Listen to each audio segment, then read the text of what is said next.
Hey, what's going on, everybody? This is Double Flush back with our 2026 Beginner's Guide to an OP build and 100% playthrough. This is another episode of Shadow of the Erdtree DLC. Today we are doing the... I don't know how to say this. The Belurat Tower Settlement area of Shadow of the Erdtree. So I just want to take this time to quickly remind you, if you get any value from today's video, please like, share, and subscribe and help us grow this channel. Now, let's just jump into this. So this is kind of a mini dungeon.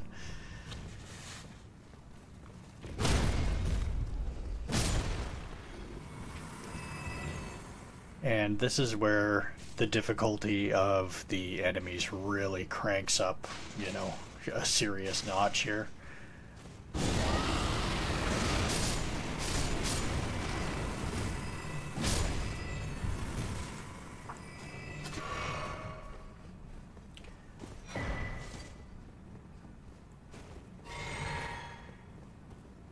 Alright, so we just got another Revered Spear Dash.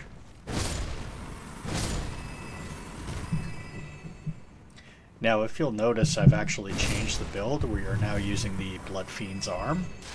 We just picked up a Fireproof Dried Liver. I said we would change this build up in Shadow of the Erdtree, and we did. I picked up the Blood Fiend's Arm. It put the blood affinity on it just because the amount of bleed you get on it is just bananas.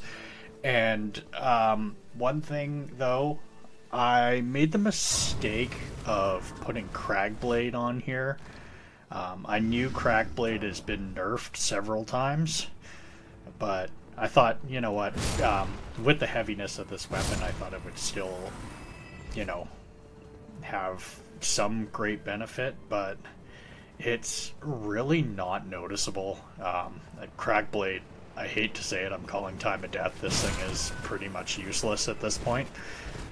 So I think I'm going to go back to the Lion's Claw Ash of War, or I might go to Savage Lion's Claw. Now I know Savage Lion's Claw doesn't do as much damage with the initial strike, but the follow-up hits 2 more times and you get more stance breaks. So that's kind of what we're looking for in this heavy build, is the stance breaks and crit hits. So we're probably going to switch, after this video, we're probably going to switch to the Savage Lion's Claw Ash of War. And I haven't decided if I'm going to put a second Blood Fiend's Arm into this build. I don't even think I'd be able to wear armor at that point, but I don't know. We'll see. We'll see what we can make happen.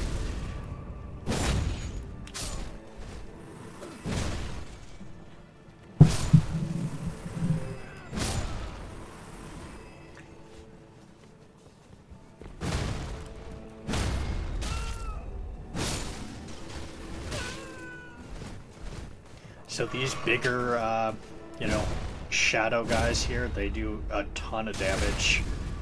So really be mindful of their presence.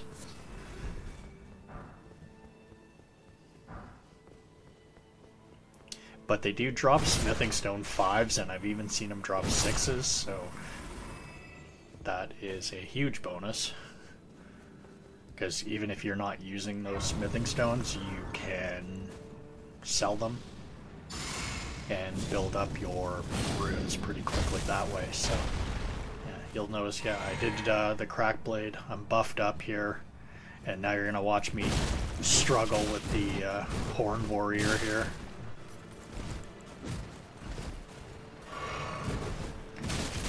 As you can tell, I have not fought these guys in a long time, and my timing is not good here.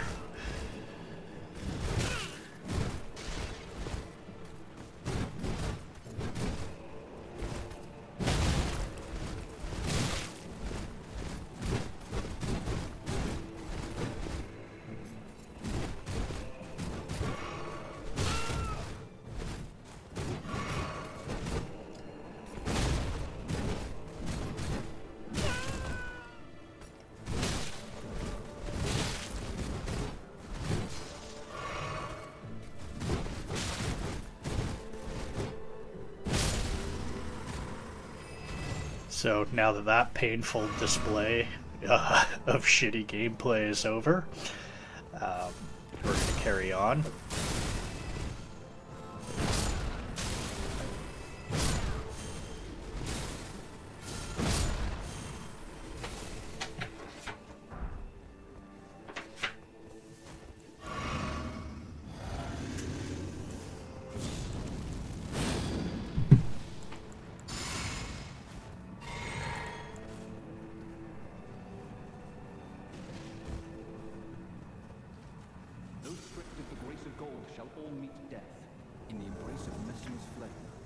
Alright, so we're about to be invaded here.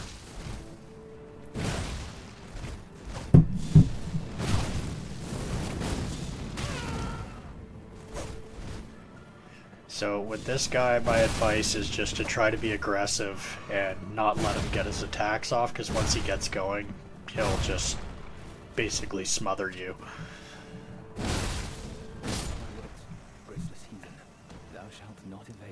And so for your troubles of defeating him, you get the Crusade Insignia talisman. So what the Crusade Insignia does is it increases your attack power by 15% for 20 seconds after defeating an enemy.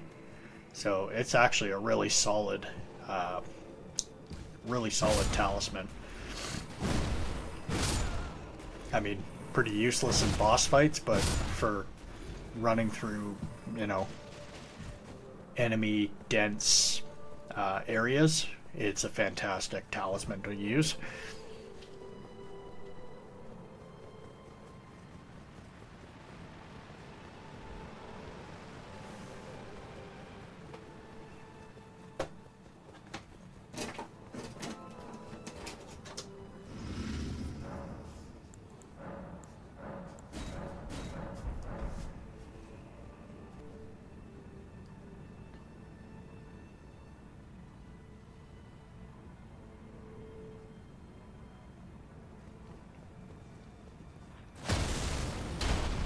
So next video, I think I'm just going to do a real quick overview of the entire build again, just because so much has changed. So, as well as I'll make those updates to the weapon, and yeah, we'll just go in depth of what the build actually looks like now, because it's so drastically different.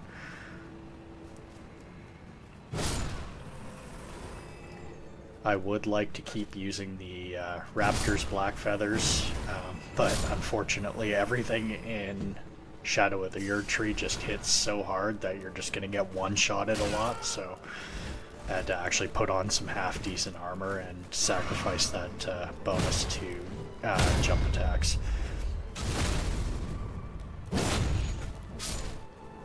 But further on into Shadow of the Erdtree, we're going to switch to the Rakshasa armor set, because it's basically free damage increase. So yeah, like I said, the stuff in the DLC is so much better and offers you so much to enhance your builds when you get here.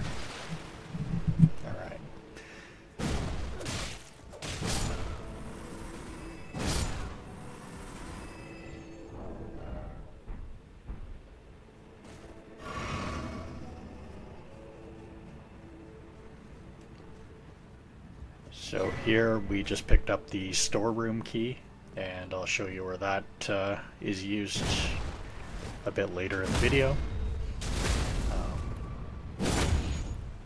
We are just going to jump up onto this ledge here, and we're basically trying to get over onto this little walkway here. There are enemies in this room, but they're pretty easy to defeat.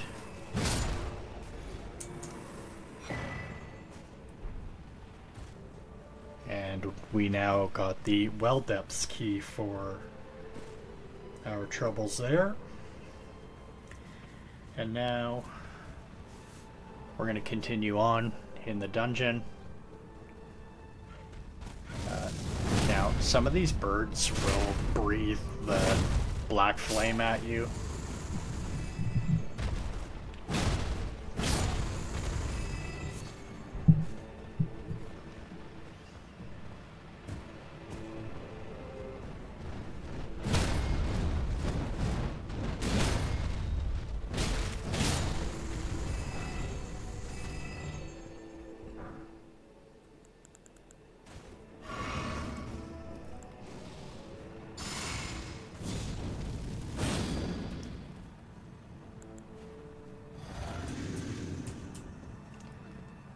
And we're about to have another scrap with the Horned Warrior here, so I want to make sure that my buffs are,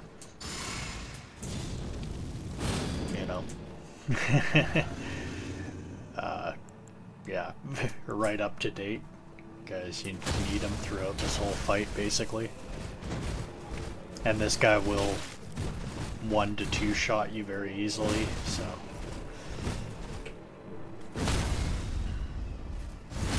I just try to get him when he resets his stance with a jump attack and hope to break stance, and I was fortunate enough to do so there.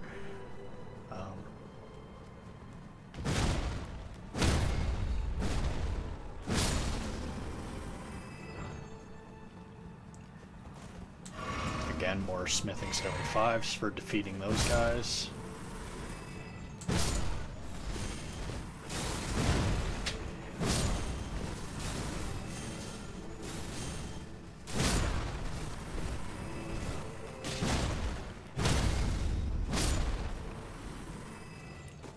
And another Revered Spirit Ash for our trouble.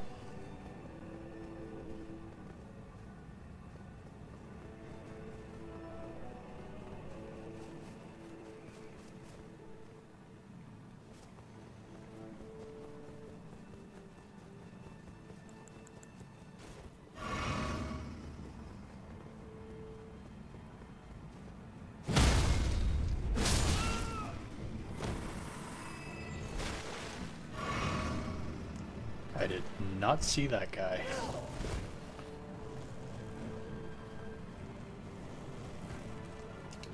No, I came in here for to see if there was anything significant in there, but I just remembered that's just the area with the poopy water, and I don't really have any business in that room for the time being. So we're going to ignore the poopy water room, and we're going to head up towards the boss fight. Okay, be careful on these stairs, because there's an enemy that could end your journey,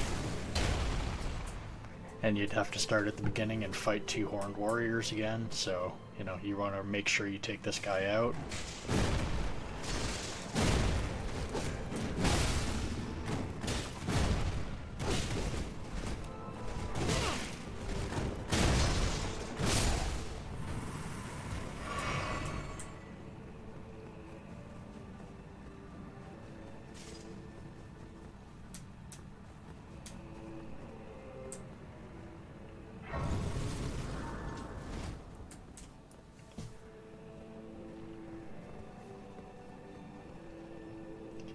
Alright, time for the Divine Beast Lion fight.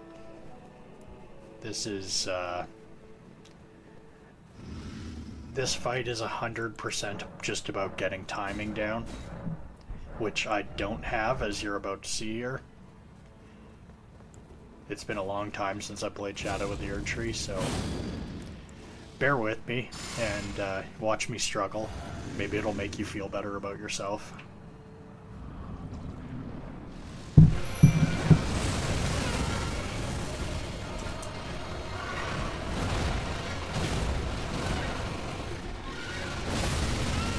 So when you're using a heavy weapon with this guy, there's going to be no follow-up attacks. It's just going to be one jump attack at a time, maybe one Ash of War, depending on what you're using.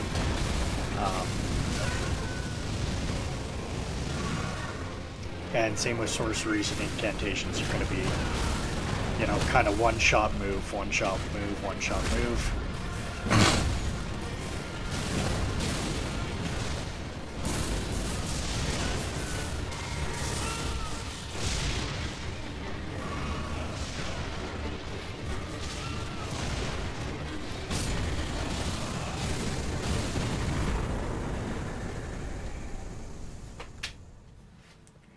Alright, so we got the Remembrance of the Divine Beast and also the Divine Beast head, which is ridiculous, as you can see right here. This is the helmet.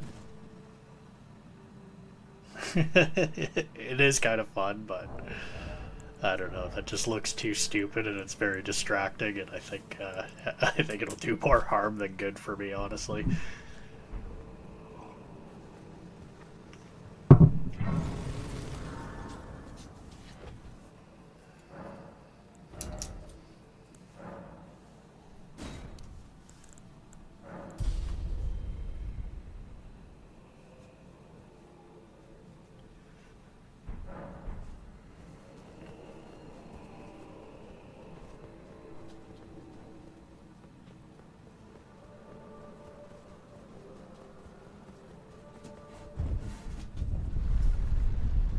Alright, so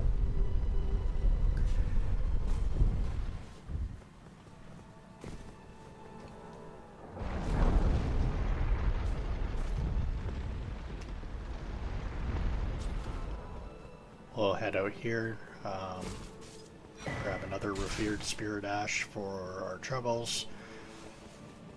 We're gonna head up this staircase.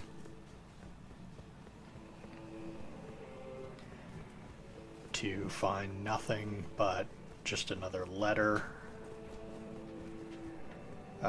talking about the whereabouts of Mikola. So we can read it here.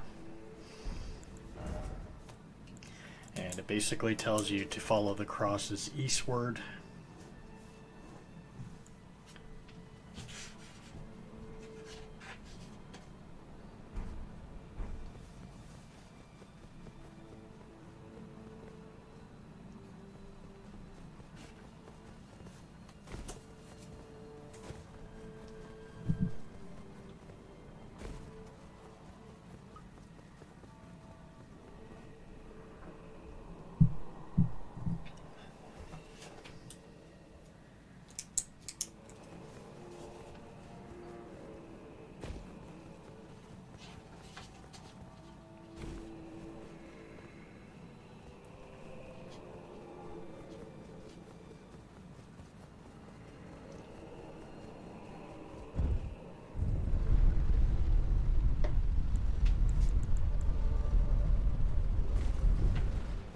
So we're gonna head back down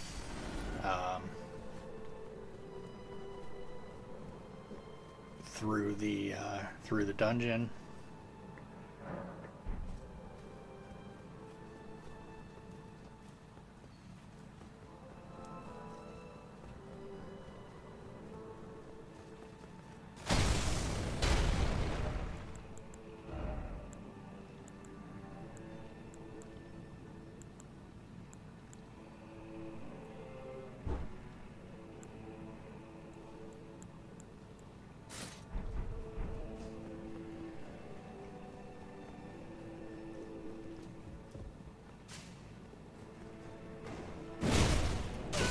Fight this dude who is like the enemy who flails more than I do in this game. Alright, done with him. Rather than heading out, we are going to drop down here. There's going to be more of these weird scorpion spiders. We're going to pick up the bone bow.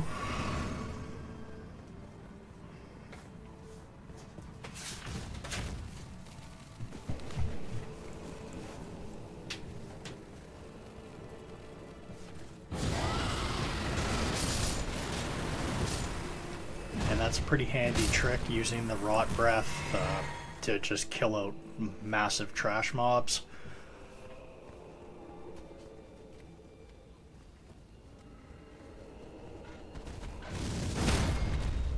It's hard to pass up ending these guys just because, you know, they drop a couple thousand and also smithing stones.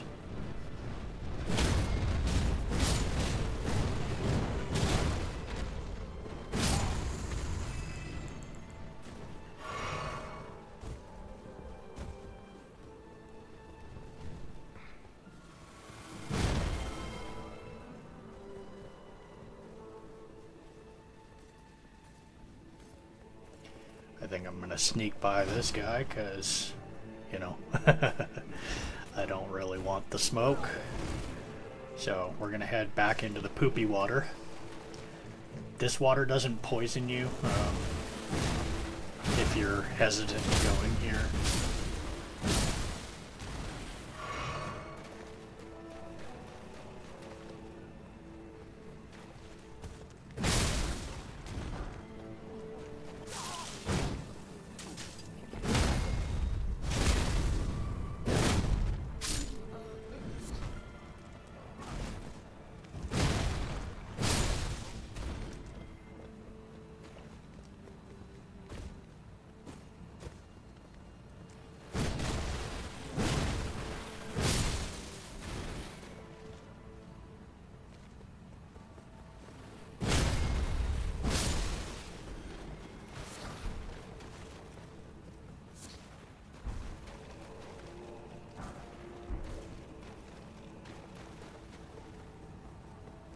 If I'm being honest, this is kind of a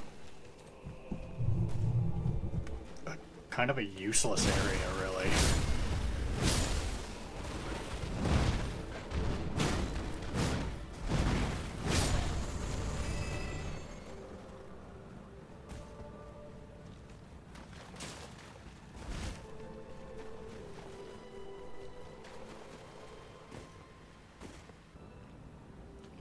So I'm not gonna make you watch me go back up through that area again. We'll just start from the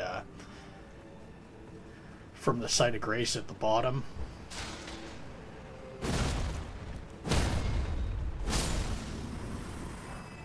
And then rather than going left this time, we're gonna go right and head down this well here.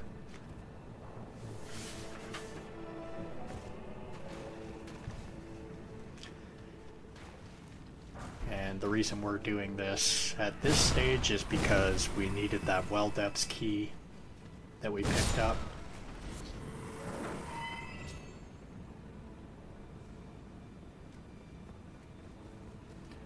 So now that water didn't poison us, but this stuff will. So I recommend, if you have enough faith for it, to equip Flame Cleanse Me, so you can just alleviate the poison buildup regularly if need be.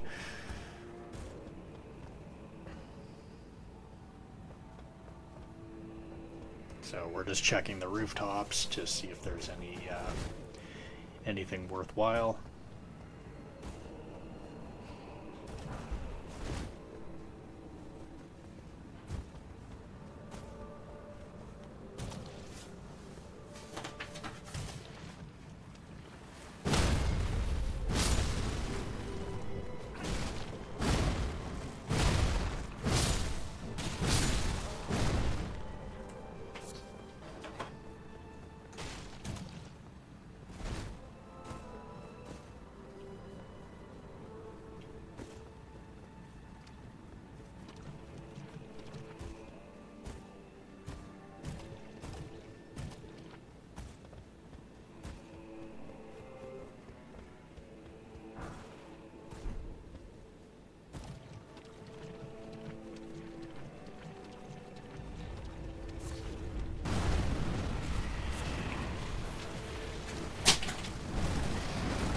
Alright, so we've got another one of these tree spirits, or as I like to call them, the dildo from hell. This one's hanging out in the sewers, so I want to make a joke, but I also don't want to get kicked off of YouTube, so I'll leave that one to your imagination.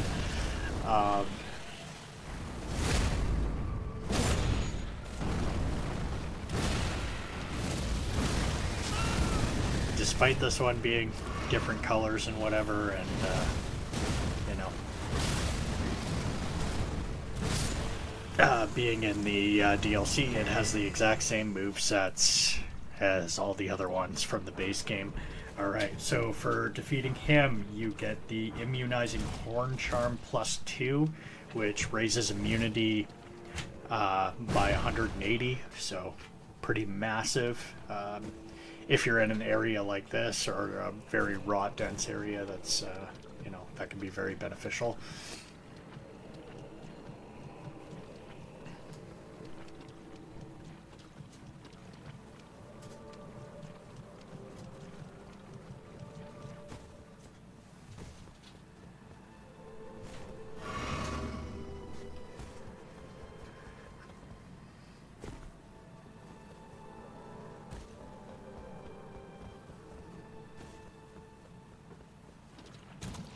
So now over here, there's going to be another Horned Warrior, and I'm not sure if this is a scripted drop or not.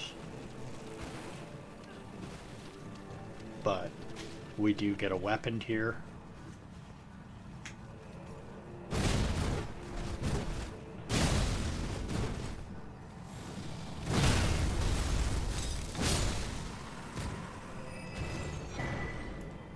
So we got the Horned Warrior's sword for our troubles here. We got a poisoned hand just now as well.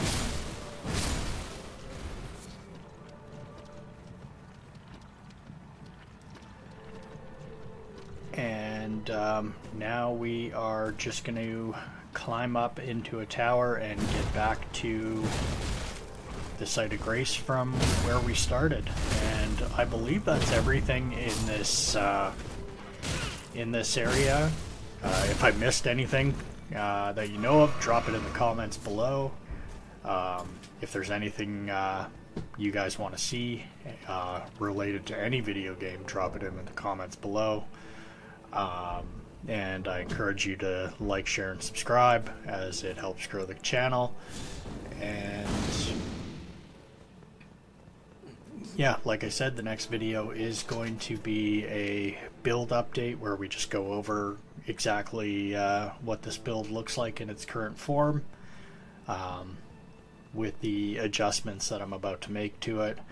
So thank you guys for following along with this mini-series, and until the next one, I will talk to you later. Thank you. Cheers.